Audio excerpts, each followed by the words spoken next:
idol, meron tayong isang kababayan na isang ate na siya ay merong isang anak na nandito palagi sa kubo na malapit sa garahe o katabi lang ng aming garahe.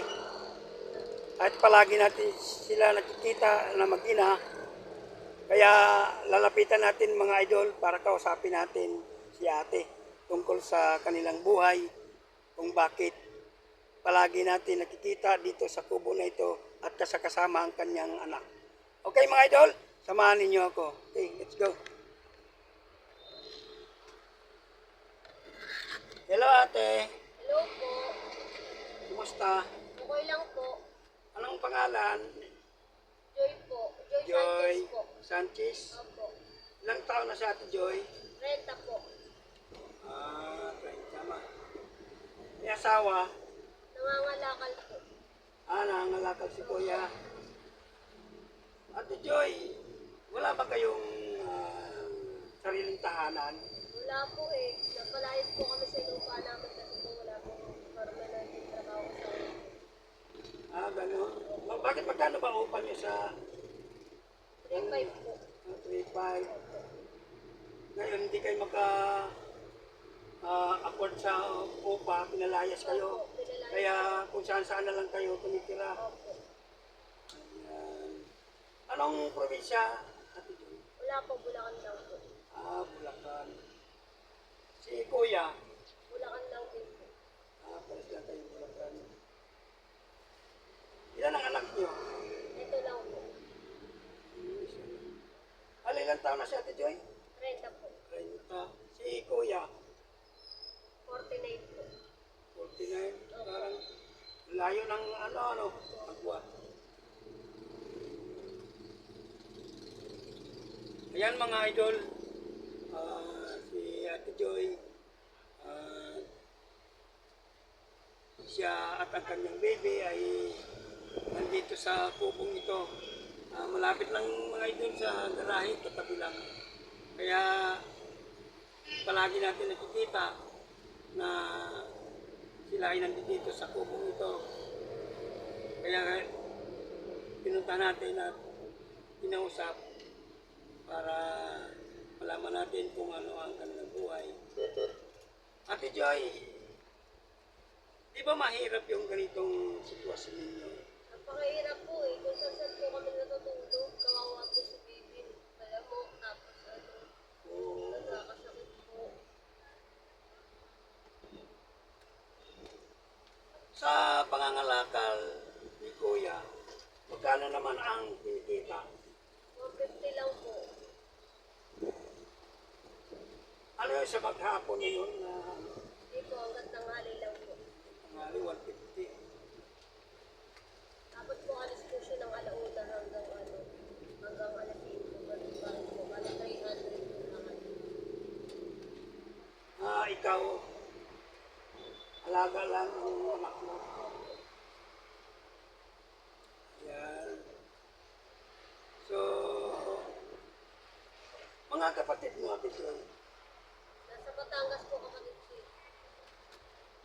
ay ang probinsya mo, Batangas. Hindi po, taga dito po kami, nakapangasawa po siya taga Batangas. Hindi tayo magkapatid. Dalawa lang po. Dalawa lang po sa una, tapos sa stepfather ko po 4. Bali, nanay mo, Nandiyan po sa giginto nanay, na, tatay. yung nanay ko po nandiyan po sa giginto, tapos po yung tatay ko patay na.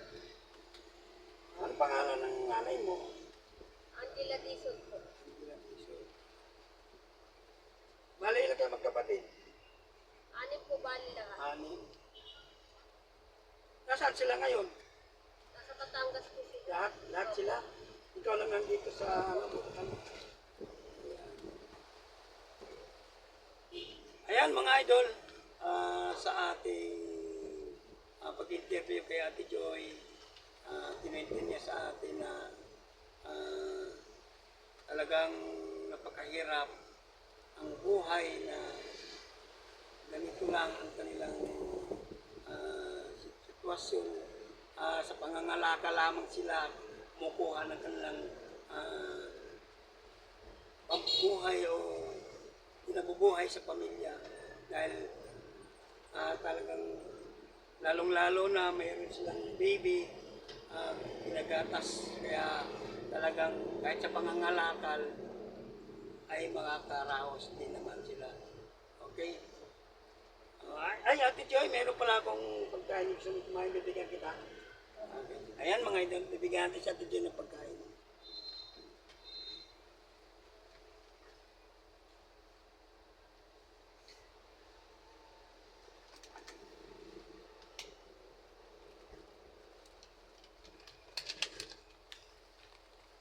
Ayan, Ate Joy, oh. Kain ka muna. Tapos may tubig ka pa. Ayan.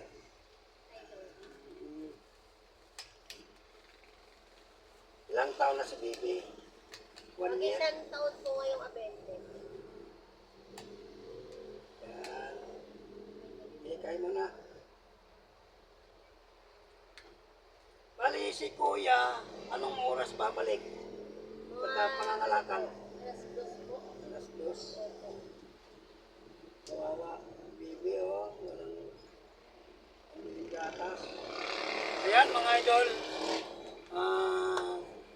Sa lahat ng nakapanood ng video ito, sana pakishare naman para mapanood pa ng mga ibang viewers at mapanood din ng mga kamag-anak o mga kapatid ni Ate Joy dahil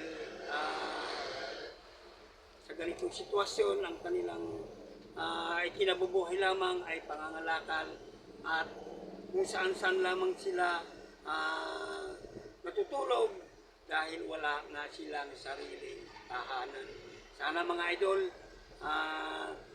tulungan natin si Ate Joy para kahit papaano, kahit kung gusto man nilang umuwi sa kanilang probinsya o kung saan man ay makauwi sila. Kaya sana sa lahat ng mga sumusuporta kay Kuya Carlito Pizarro, mga idol, kung naglalambing sa inyo,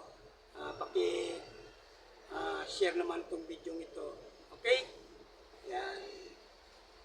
Okay, Ate Joy. Hindi na ako magtatagal. Alis na ako.